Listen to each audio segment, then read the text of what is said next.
The Audio Renaissance presentation. Bill Hartley, president of the Audio Renaissance, will discuss Napoleon Hill's classic Think and Grow Rich, which combines excerpts from the book with personal anecdotes told by Napoleon Hill. The program includes a self-help success manual and audio cassettes to help readers organize their study of Napoleon's philosophy of success. It is important to note that the book was inspired by Andrew Carnegie, who made himself a multimillionaire and made millionaires of more than a score of men to whom he taught his secret. The source of the riches to Napoleon Hill was revealed by another 500 wealthy men, who had spent a lifetime of research in bringing their message to people in all walks of life. The story of Napoleon Hill highlights the importance of personal achievement, financial independence, and the spirit beyond measurement in money. Real riches include a positive mental attitude, physical health, freedom from fear, hope of future achievements, faith, and an open mind. To grow rich, one must put the philosophy of Think and Grow Rich into action, which will ease the trials and struggles of living and prepare them for the accumulation of material riches. The money-making secret has made fortunes for hundreds of wealthy men, and it is important to recognize this secret before beginning to use it. The text is about the riches gained through 25 years of research and how the author and his brother had a villager write about successful men who sold them to magazines and paid for their work. The author's first assignment was with Andrew Carnegie in Pittsburgh and was kept in the hospital for 3 hours. He was more than just concerned about the need for a new philosophy, which he was hoping to use the knowledge gained through his experience with successful men and the moral laws of life. He is also asking if the author would be willing to become the author of the philosophy and provide letters of introduction to men whose experiences will be shared in collaboration with others. He has faced difficult problems and difficult decisions in his life. The most important details of the phrases riches, Henry Ford are that Mr. Carnegie was a man who faced a proposition from the narrator to do just exactly what most of us people would have done if he had to stay at a hotel instead of Mr. Carling's house. This man had proposed going to work for the richest man in the world for 20 years, but was unable to get any pay until he got a branch and was only accepted after 3 days. Carnegie's reputation for picking men was not attractive to him until he knew he had the ability to do the job. The narrator was introduced to Henry Ford in the early part of their relationship with him, and he wanted him to go up to Detroit to observe him carefully to become familiar with him, as he is likely to dominate the motor industry in the coming years. The most important details of the phrases riches, Ford, burning desire to win, and burning desire for riches are related to the late fall of 1900.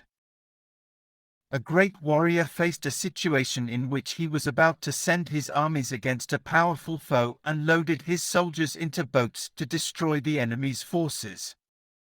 He gave the order to burn the ships he was carrying and cut all sources of retreat in order to win. This practice of desiring riches has become an obsession with money and leading to the development of 6 definite practical steps to achieve success.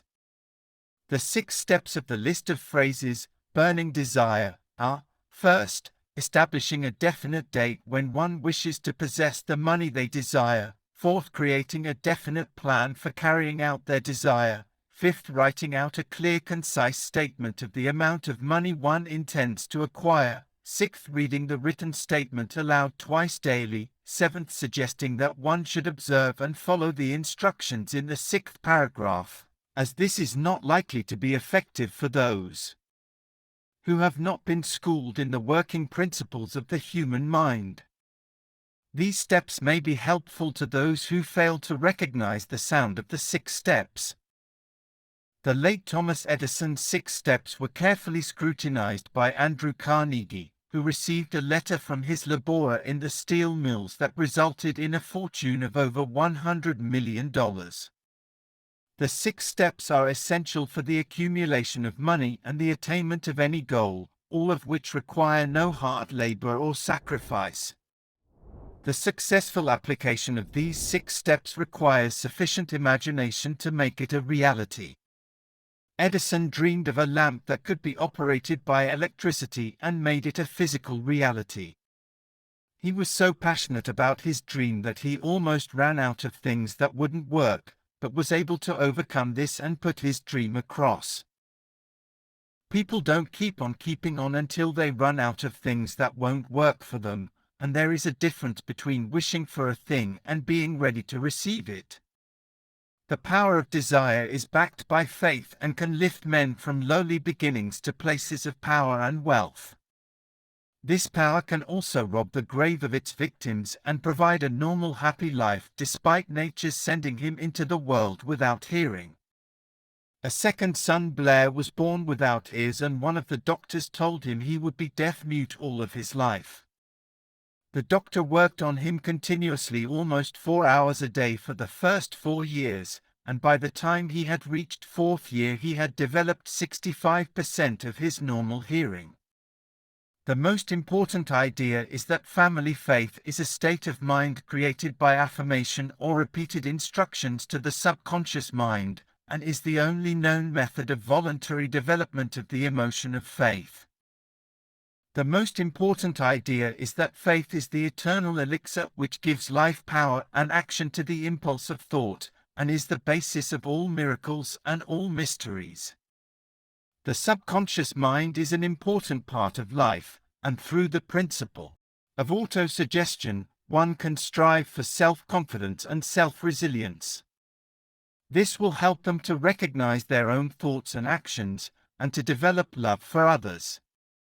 The subconscious mind makes no distinction between constructive and destructive thought impulses, and it works with the material we feed it through our thought impulses.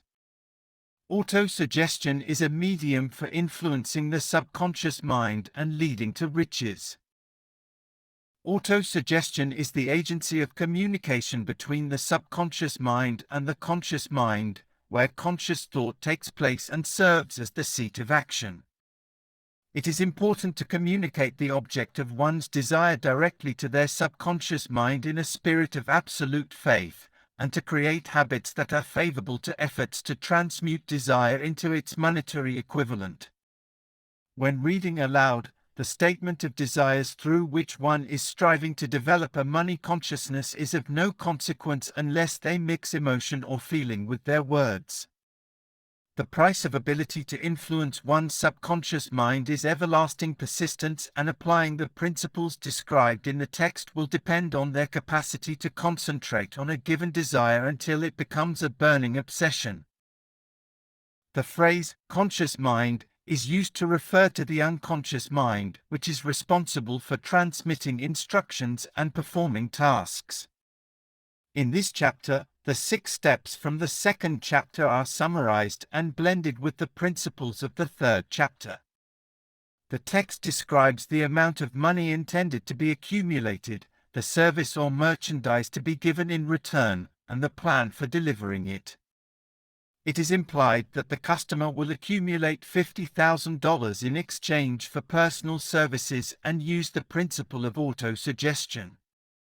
The most important details of the phrase subconscious mind, Henry Ford, definite are that they are all related to the way in which the subconscious mind is supplied with orders. General knowledge is the most common type of knowledge, but it is not always used due to lack of specialization. Education institutions fail to teach their students how to organize and use knowledge after they acquire it, leading to confusion and misunderstanding. Henry Ford's lack of education led to the mistaken belief that knowledge is only potential power when it is organized into definite plans and directed to a definite end. Mr. Edison only had 3 months of schooling in his lifetime, but he worked to call for the application of many of the sciences he knew. He got along with successful men in the upper ranks of achievement by using their knowledge and influence. Andrew Carnegie was a successful man who rose to a higher position in the world by surrounding himself with people who knew more than he did. The accumulation of great fortunes is acquired through specialized knowledge, but it does not have to be in the possession of the man who accumulates the fortune. Inspiring men may suffer from inferiority complexes due to lack of education.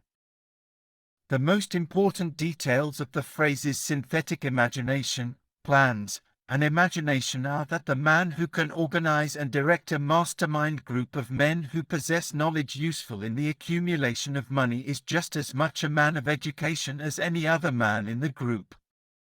Synthetic imagination is the one quality needed to combine specialized knowledge with ideas in the form of organized plans designed to yield riches, while creative imagination is used by the inventor with the exception of the genius who draws upon the creative imagination when he cannot solve his problem through synthetic imagination.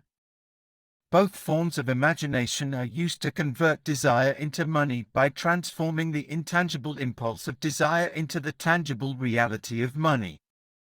Clarence is an example of a Clan Saunders who worked in a grocery store in Memphis, Tennessee, and was known for his enthusiasm and keen imagination. He was constantly trying to interest his employer and new and improved methods of merchandising, but his employer was so peeved at him for wasting his time. He proposed a plan for plans that he wanted to accumulate money from the same stuff that nature used in creating the earth and its inhabitants. His plan was met with resistance from the imagination, as it was not true riches without hard work or hard work alone.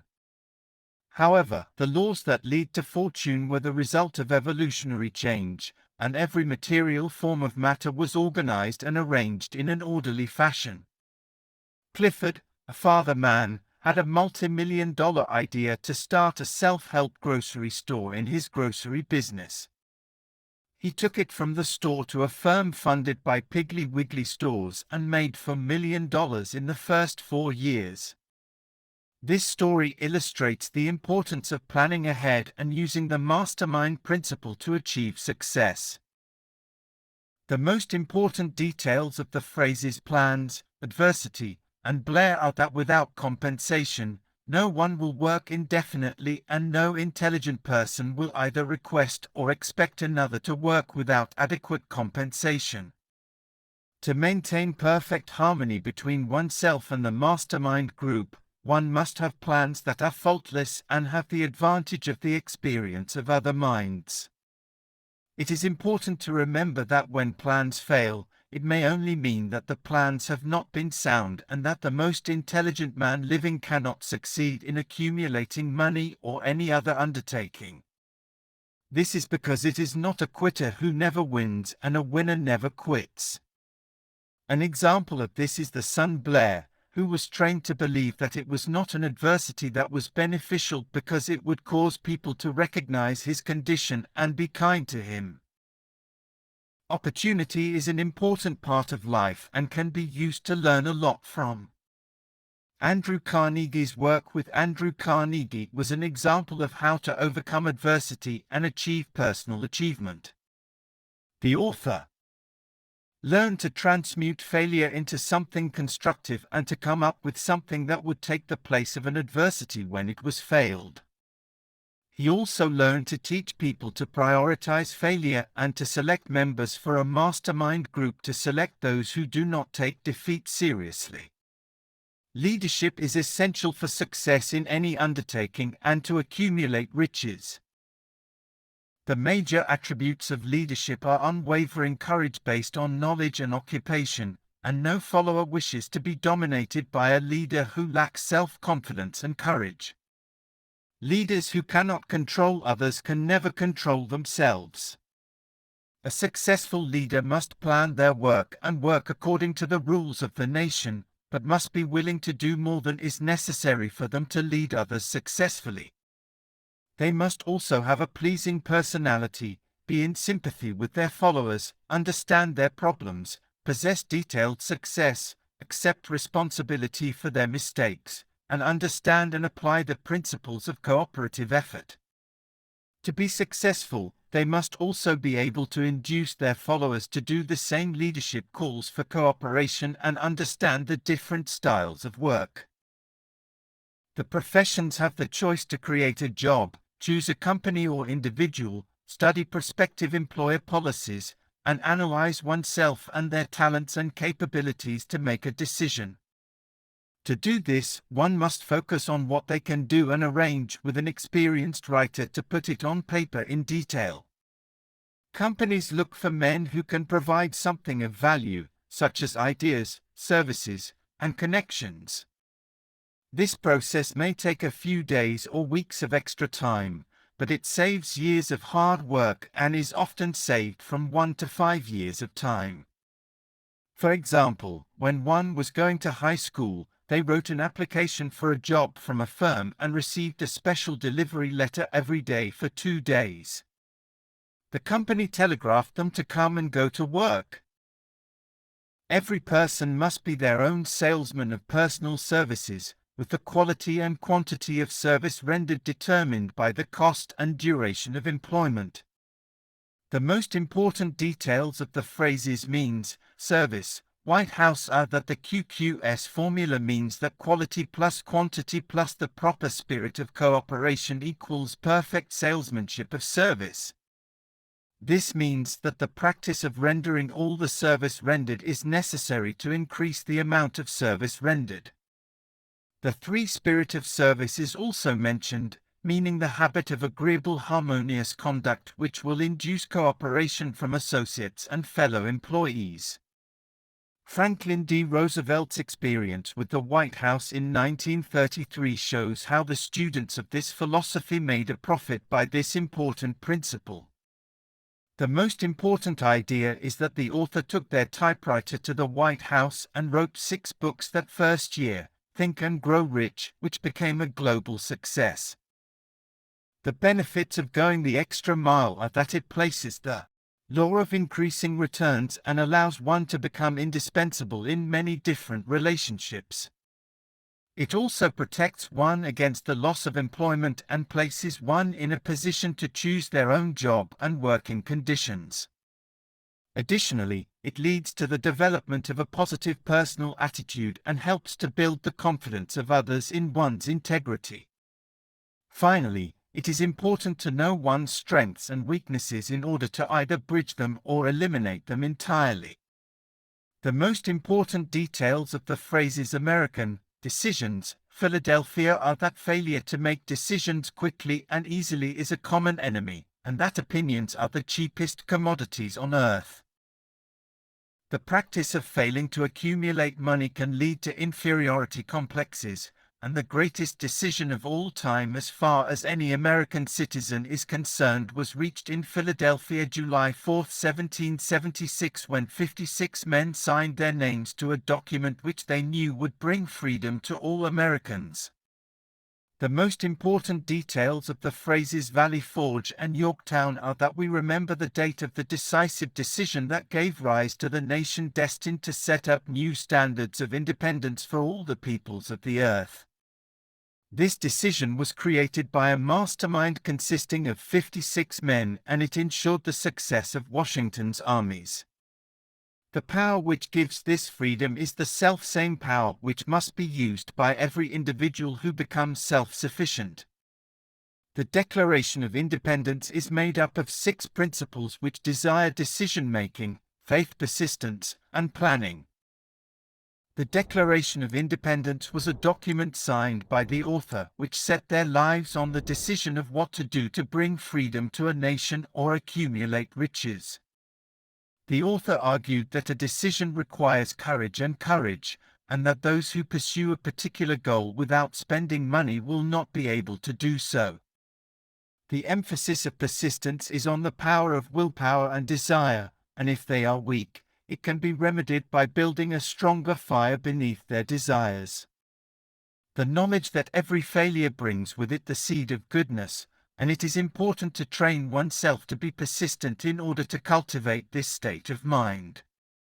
The most important details of the phrase life are that there is a definiteness of purpose, desire, self-reliance, and habit persistence.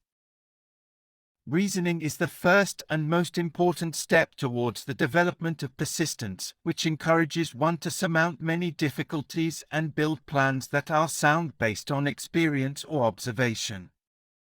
Cooperation, understanding, and harmonious cooperation with others can help develop persistence. Habitual persistence is the direct result of habit, which feeds fear and can be effectively cured by forced repetition. People who have seen active service in war know the importance of taking their own persistence inventory and determining if any are lacking in this essential quality. Common factors of persistence include fear of criticism, which can lead to people making mistakes and going through life miserable and unhappy due to fear of criticism. The 4 steps of life are essential for success in all walks of life, as they lead to freedom, independence, riches, fame, and recognition.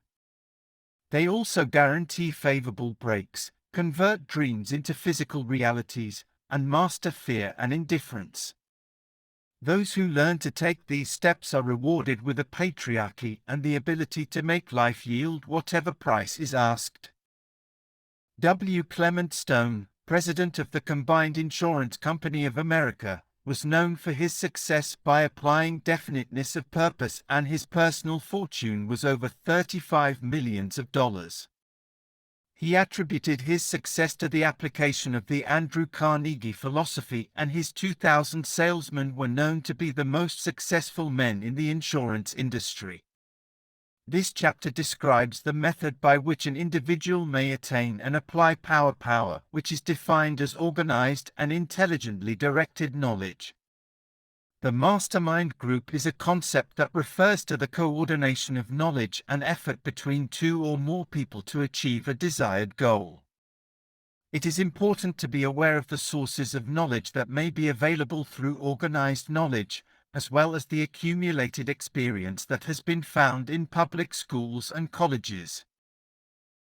The mastermind group should be composed of both men and women, and should be willing to lend their aid in a spirit of harmony. The 2 characteristics of the mastermind group are economic in nature and economic advantages, which can be created by any person who surrounds themselves with the advice of a group of men.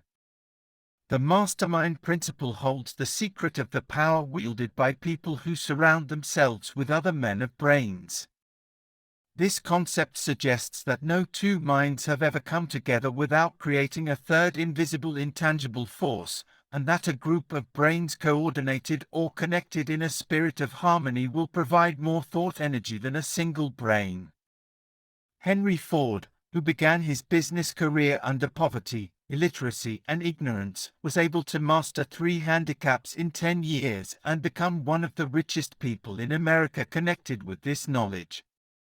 His rapid strides became noticeable from the time he became a personal friend of Thomas Edison.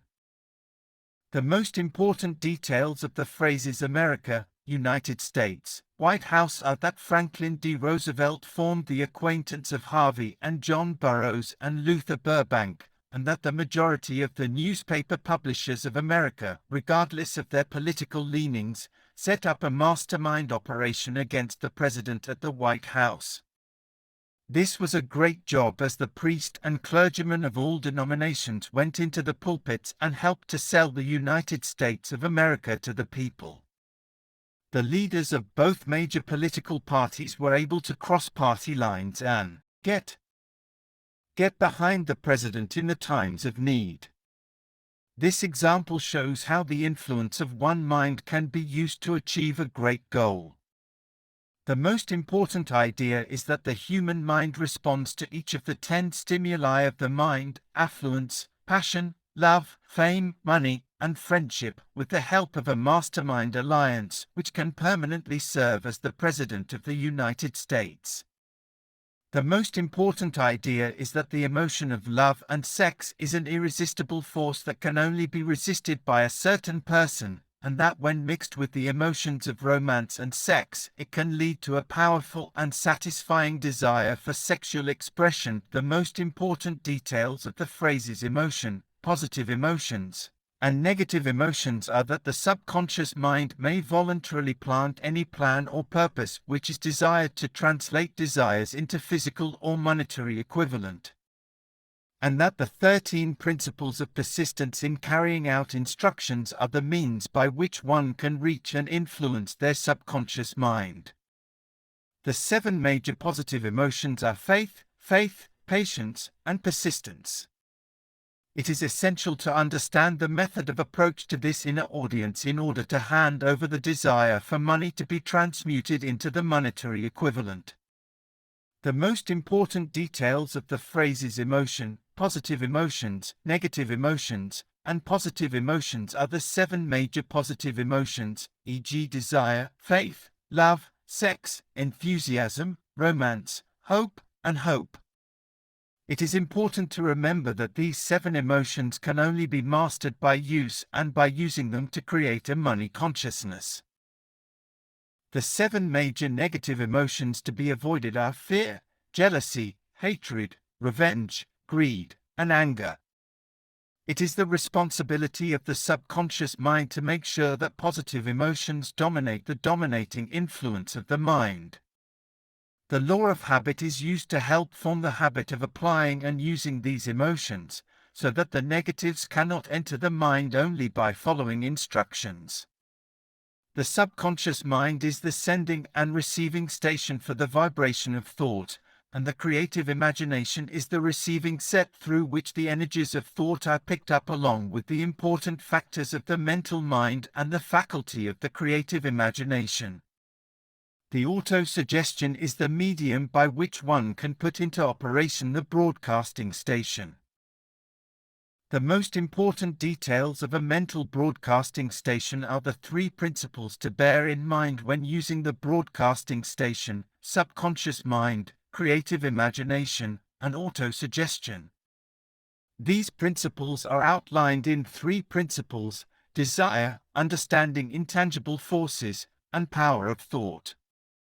As we enter the age of all ages, we will learn that the other self is more powerful than the physical self we see when we look into a mirror.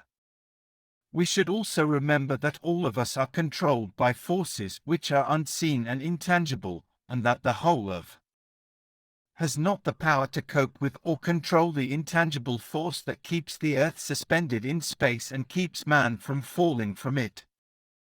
The 13th step of philosophy is known as the 6th sense, which is a portion of the subconscious mind that is referred to as the creative imagination. This sense is characterized by infinite intelligence that can be communicated without any effort from or demands by the individual. The author of this philosophy is not a believer in nor the advocate of miracles, as he has experienced it step by step through his experiments and experiences.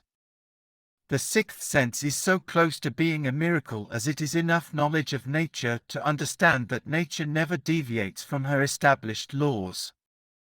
It is also possible that there is a power or a first experience or an intelligence which permeates every atom of matter and embraces every unit of energy perceptible to man. This intelligence can be used to aid and transmute desires into concrete or material form. Emerson Payne Edison, Thomas Jefferson, and Napoleon Ford were all influential figures in the 19th century. Emerson Payne believed that self-suggestion was a powerful factor in building character, and that it was the only principle through which character was built. He also studied the records of their lives with painstaking care, and was astounded by the discovery that these imaginary figures became real. Lincoln developed a habit of being late, then walking around in solemn parade, and he always wore an imitation of his father's attire. Payne's example of this is a reminder to readers that they should not be taken at their word when making decisions. The speaker expresses a seriousness towards the upcoming cabinet meetings, which they experienced so realistic that they became fearful of their consequences. The speaker has been emboldened to reduce their experience and suggests that while the members of the cabinet may seem imaginary, they exist in their own imagination. They have also been inspired to appreciate true greatness and to find an organ in the cell structure of the brain that receives vibrations of thought. However, it is important to note that human beings do receive accurate knowledge through sources other than physical sources, which is usually received when the mind is under the influence of extraordinary stimulation. The most important details of the phrases fear, thought impulses, and basic fears are that there are 6 basic fears with some combination of which every human suffers at one time. These fears include poverty, criticism, ill health, loss of love, old age, death, and more. They are all related and can be grouped under 6 headings: states of mind that are subject to control, direction that cannot be created through an impulse of thought, and thoughts that are of great importance. The most important details of the phrases fear, thought impulses, and fear are that they are all voluntary or involuntary thoughts created by intent and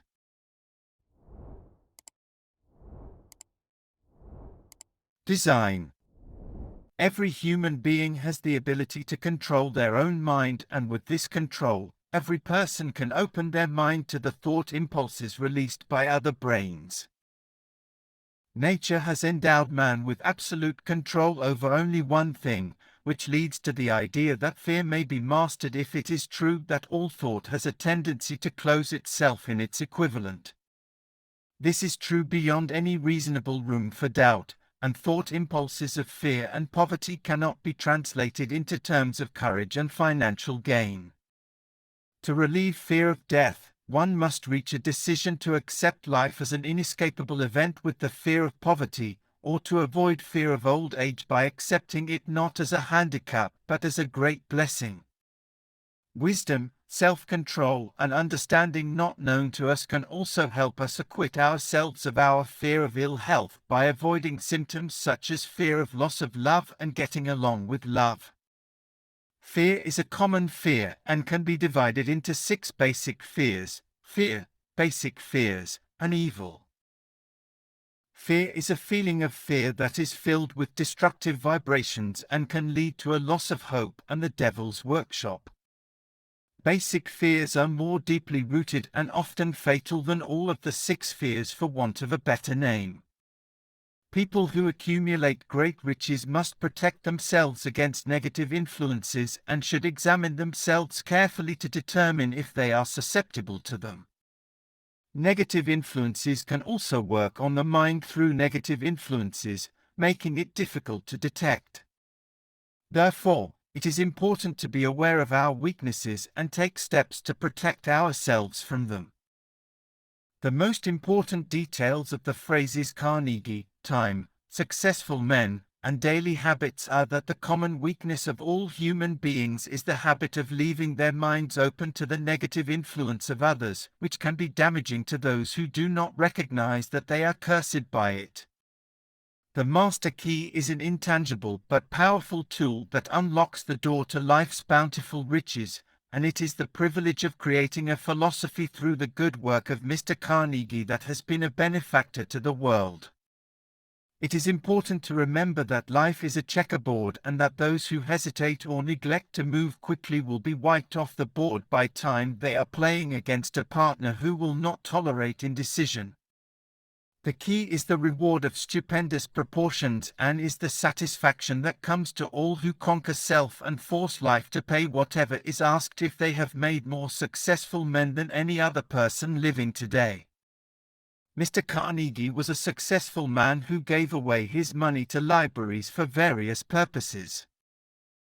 He said that if the people were far and away richer than he was, they would be able to see the time when he had already made thousands of times more successful men than he had ever made.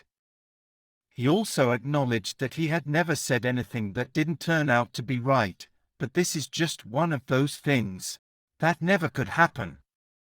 This text is a reflection on the 20 years of research put into the building of a philosophy by introducing it to the world in times of crisis. It is noted that Abraham Lincoln and George Washington were 2 of the most influential figures in the time of need, and Franklin D. Roosevelt was the leader of the nation when it was about to be split due to internal strife.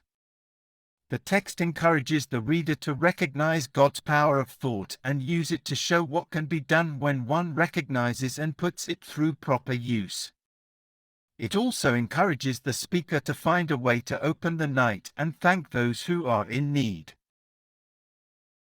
The book has sold millions of copies worldwide and has inspired countless people to pursue their dreams and achieve success. In this summary, we will explore the main points of Think and Grow Rich. Desire. The first principle of success outlined in Think and Grow Rich is desire. According to Hill, success starts with a burning desire to achieve something. Without a clear and definite desire, there can be no motivation to succeed.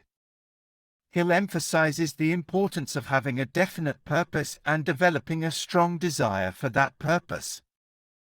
Faith. The second principle of success is faith.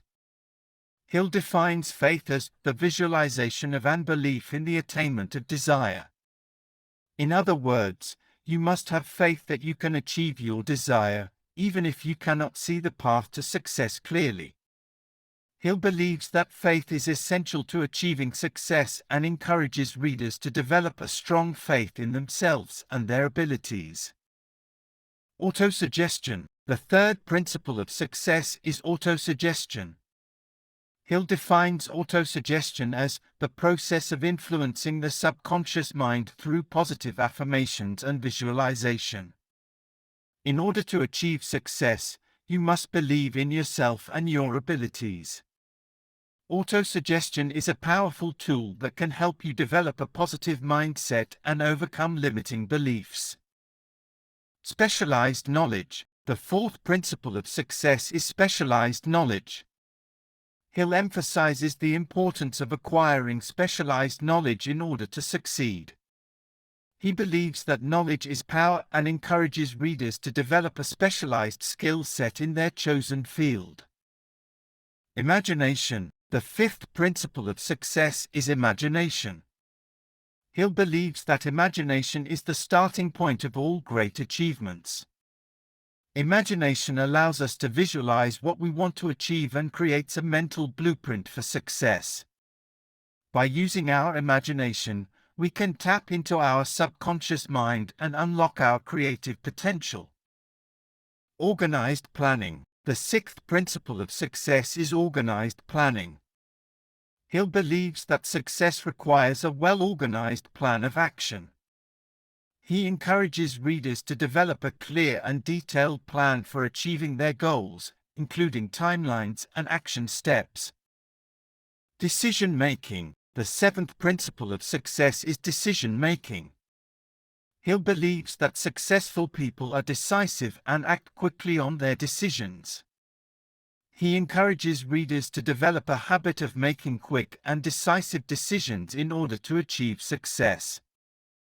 Persistence. The eighth principle of success is persistence. Hill believes that persistence is the key to overcoming obstacles and achieving success. He encourages readers to develop a never-give-up attitude and to persist in the face of adversity. Mastermind. The ninth principle of success is the mastermind.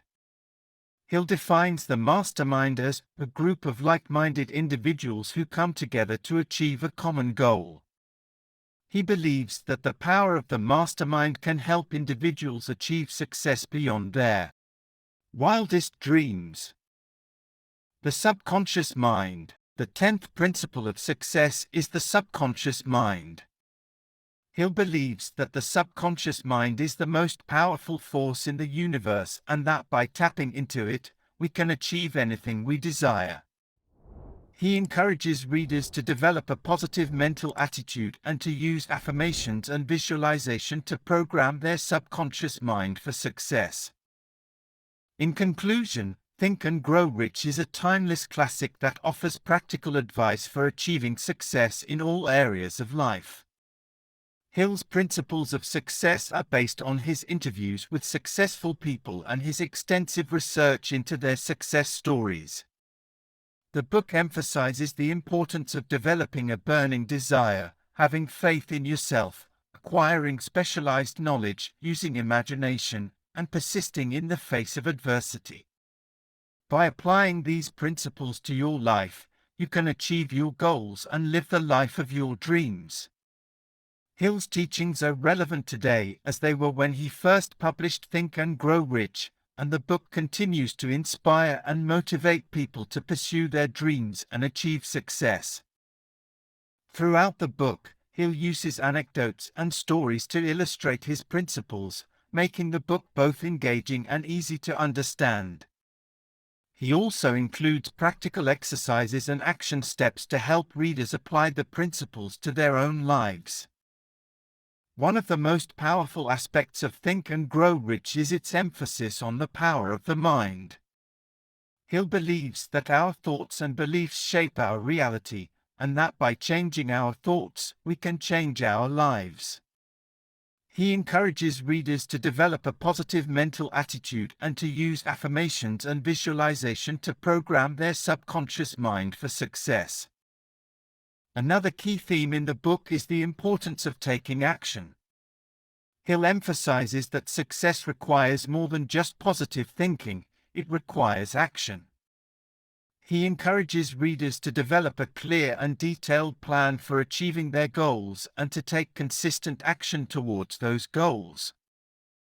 Think and Grow Rich has been an inspiration to millions of people around the world, including many successful entrepreneurs and business leaders. The book's timeless principles of success continue to be relevant today, and it remains a must-read for anyone who wants to achieve their goals and live a life of abundance and fulfillment. The motive of Think and Grow Rich is to provide readers with a blueprint for success based on the principles of successful people of Hill's time. Hill was inspired to write the book after spending many years studying successful people and their habits, beliefs, and behaviors. He wanted to share what he had learned with others so that they too could achieve success. The central message of Think and Grow Rich is that success is not a matter of luck or circumstance, but rather a result of specific habits, beliefs, and actions. Hill believes that anyone can achieve success if they follow his principles and put in the necessary effort and dedication. Hill's principles are based on the idea that success starts with a burning desire to achieve something. This desire, combined with a positive mental attitude, faith, and persistence, can help individuals overcome obstacles and achieve their goals. Hill also emphasizes the importance of acquiring specialized knowledge, developing a clear and detailed plan, and taking consistent action towards one's goals. One of the key motives of the book is to encourage readers to take responsibility for their own success. Hill believes that success is not something that is given to you, but rather something that you must create for yourself. He encourages readers to develop a proactive mindset and to take control of their lives in order to achieve their goals. Another motive of the book is to encourage readers to develop a positive mental attitude. Hill believes that our thoughts and beliefs shape our reality, and that by changing our thoughts, we can change our lives. He encourages readers to focus on positive thoughts and beliefs, and to use affirmations and visualization to program their subconscious mind for success. Ultimately, the motive of Think and Grow Rich is to inspire and motivate readers to pursue their dreams and achieve success in all areas of life. Hill's principles are timeless and universal, and can be applied to any area of life, whether it's business, finance, relationships, or personal development. By following Hill's principles, readers can tap into their full potential and live the life of their dreams.